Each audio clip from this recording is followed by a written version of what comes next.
What's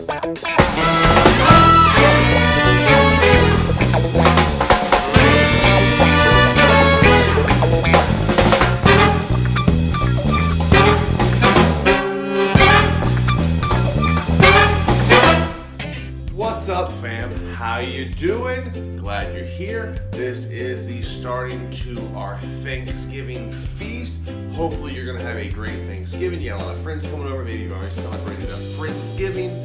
Whatever it may be, we're gonna give a couple quick short videos of things that we do to prepare for Thanksgiving. But what you should do to prepare for any of our future videos is smash the thumbs up button. Go ahead and hit the like down below. Also, be sure to hit the subscribe button. There's one in one of these corners. Also, there's a link in the description to subscribe. Check us out on all your favorite social media, Facebook, Instagram, all that crazy fun stuff, and we're gonna get into it. So the first video we're gonna do right now, actually tonight, it's like 10 after 11.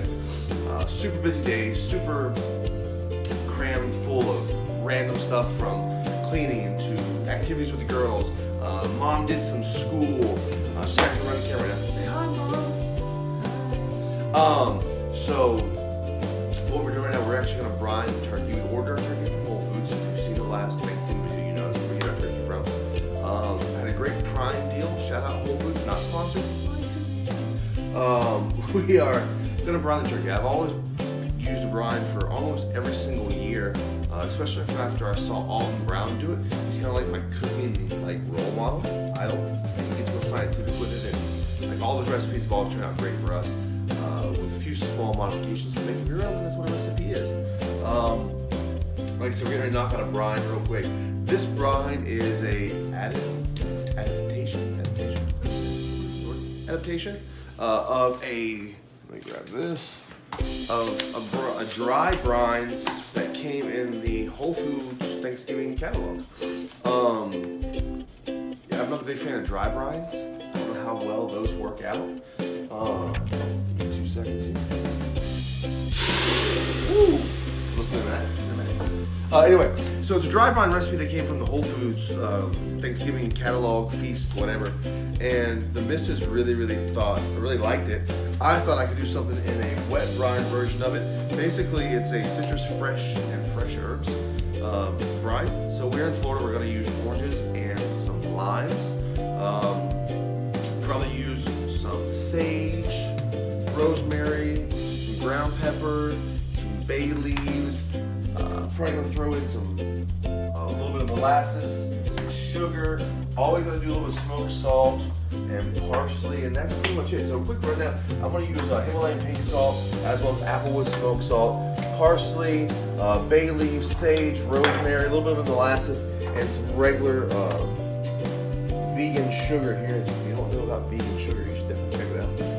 Google it. They don't do bone charcoal, tip, whatever. Anyway. Super late, getting kind of weird, but I'm going to use this instead of brown sugar. We're going to give a couple quick rundowns of exactly what measurements they are and how we work the brine. So basically with the brine, what you're trying to do is seal in all of the juices and flavor you can into that turkey before you actually roast it. We're going to brine this turkey for about 3 days. Yeah, close enough. And then we're gonna just roast that bad boy in the oven. Probably rub down maybe a little bit of butter, some olive oil, a little bit of water, and roast in the oven for a few hours. We did a smaller turkey this year. It's about 11 pounds.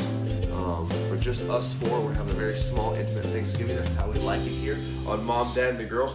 But the reason you clicked on the video is to watch me make the brine. So we're gonna run it down. I want to go over the recipe right now in 3, 2, 1.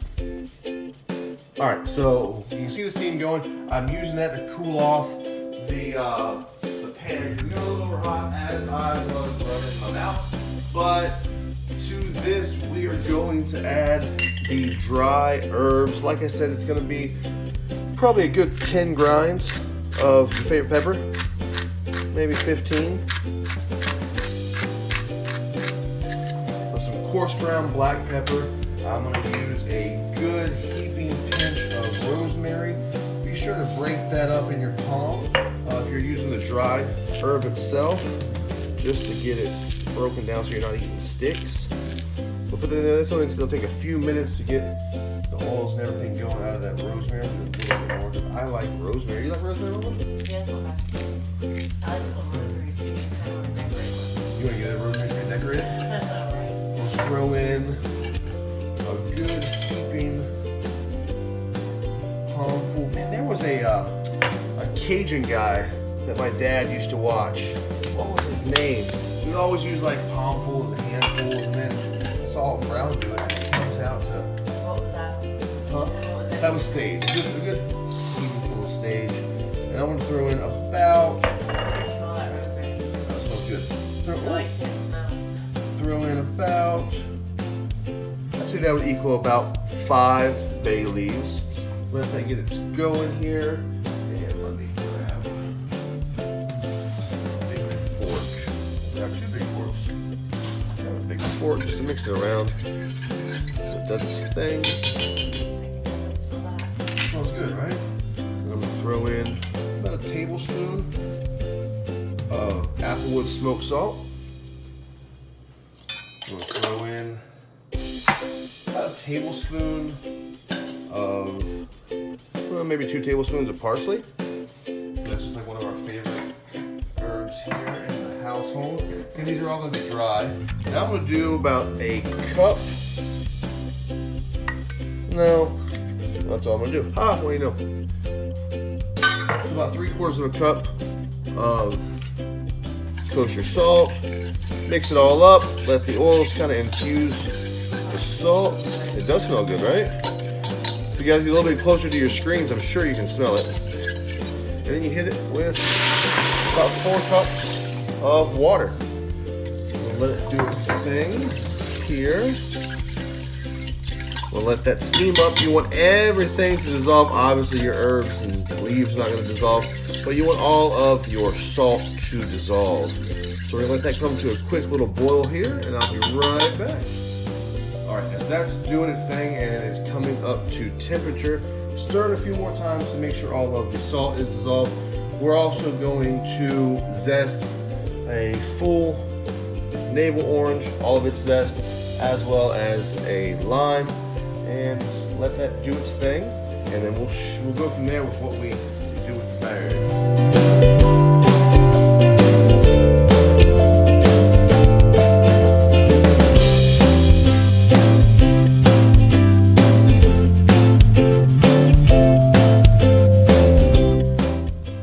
So we zested in the full navel orange and the full lime. We're actually going to use those in our cranberry sauce recipe that we're doing this year. It's not going to be the same as last year's, but definitely check out. I'm going to try to put a tag right now for our cranberry sauce from last year.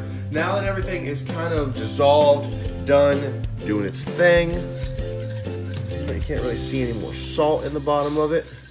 Mama got a little exfoliation / steam burn going on as she zested the lime and the orange. Everybody say thanks, Mama. Make sure you give her a thumbs up for it.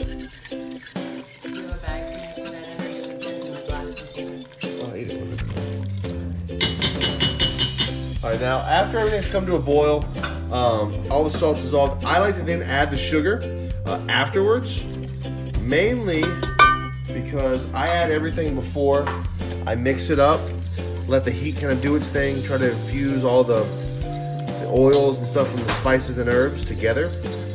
And if I add the sugar, it tends to burn on the bottom. So I like to add the sugar after everything's came to a boil, as well as about, let me get your guesstimate here since you're the baker. I'm going to try to do a tablespoon of molasses, 2 tablespoons of molasses. Not right, It's probably about a tablespoon and a half. Yeah. Right, so there we go. She's the baker. She checks the measurements. I just cook. Yeah, baby. I am the wing master. Not the wing master. I mean, you're actually the wing master, but you're the wing master. You don't follow the rules. Alright, so that's done. It's nice and almost smells like, had a little bit of thyme in it. It definitely smelled like Jamaican and Caribbean. Yeah. From the islands. I don't know what accent that was. But it was an accent. But yeah, that's definitely smelling good. Maybe you should put it right here in front of you. No, you can smell molasses. It's definitely strong. I haven't been able to smell anything all day, now I smell this. Yeah, you get the Definitely the herbs are coming. So now after you brought it to a boil, everything is dissolved. I don't see any more or sugars. So then what we're gonna do is, we don't have time to let this naturally cool down because now it's 10 after or 20 after 11. So ice is our best friend right now, and I'm gonna try not to burn myself by splashing it all in there.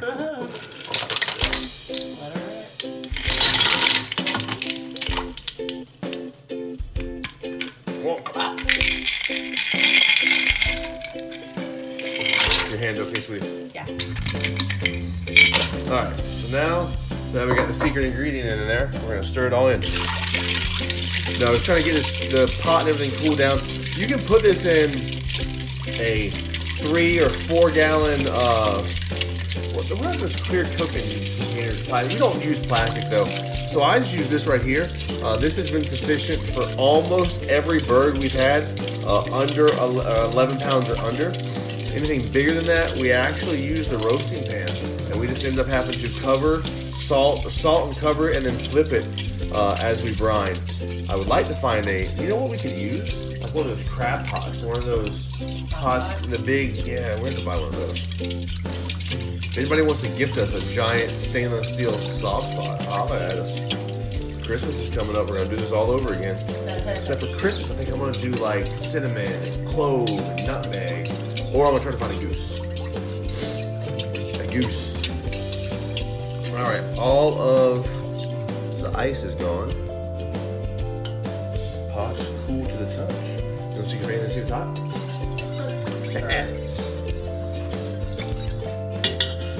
No, it's cold. Cold? Yep. What does it taste like? Cold. Super salty, doesn't it? Tastes like the sea. Alright, yeah, you want it super salty. The sweet and citrusy sea. Oh, you can taste the citrus? A little bit, yeah. You mostly taste the salt and the molasses. But it's good. That's done. Now with our turkey, it's it's regular old turkey, like I said, so it is organic, farm raised, free range, all that cool stuff. But I'm gonna go ahead and grab it out of the bag. Take out your giblets. Take out the neck. Save that for gravy. Do not throw that bag of deliciousness away. Save it for gravy. Little broth, stock, and then you eventually make gravy out of it. You can also eat some of that neck bone. You know what I'm saying? No, I don't know what you're saying. You can eat it. I eat it. I mean, it's good. Whatever. Depending on how you raise, where you're from, what you do, you either throw the neck bone away or you gnaw on it. So we're gonna do that. Put that bad boy right in here, and you want to fill it till it covers the bird completely, and then you put a lid on it. Stick that bad boy in the fridge. If you need to, you can rotate it. If not, leave it alone. Pull it out about an hour and a half before you go to cook it. Give it a good rinse, and then just let it set. Come to room temperature. Put that bad boy in your roasting tray. I like to slice a few onions and slide under it. Put about a cup and a half of water inside the roasting pan. We cover it with parchment paper tent. Throw it in the oven at about 325, 375 for a few hours, depending on the size of the bird. I guess you can start. There we go. A few hours, depending on the size of the bird, and yeah, so don't put it for a few hours, depending on the size of the bird. Rub it down with olive oil, or you can use like a compounded butter. Some people use ghee. Ghee, yeah. The commercial. Some people use ghee. I'm probably going to just use some clarified butter, maybe. We have butter. I don't know what all she has planned. I know she's baking. Everything's better with butter. It is, it's true. So that, or like last year, I just did a garlic and herb olive oil. That's really good. Throw it in the oven for a while. Check the rating for however long, or however big your bird is, for however long you bake it, and then like the last 45 minutes to maybe an hour, I think. Pull that tint off of it. Let it nice and crisp and brown up. Take it out. Let it rest for a little while. 20 to 30 minutes. Some people say an hour. I find it gets a little bit too cold for me in an hour. Put your tent back over it, whether you use your tin foil or we use parchment. We're trying to stay away from tin foil and all that. That is our brine recipe. Like I said, I did kind of ramble a little bit because it's now almost 11:30. And anything I forgot? Anything I'm going to say, Mom? All right, be sure to like, share, subscribe. Appreciate you. This is going to be the brine recipe for 2018. Hopefully you guys have a delicious turkey, and we are going to follow up with maybe some other recipe. But peace! Thanks for watching. We certainly do appreciate that. Please go ahead and subscribe to our channel if you haven't done so already by clicking the circle logo. Also, check out the newest vlog update. If you've already seen that one, though, we picked out a video just for you. Go ahead and give that one a watch. Thanks for subscribing. Thanks for watching. We appreciate you guys joining the fam. At the end of our videos, we always say peace.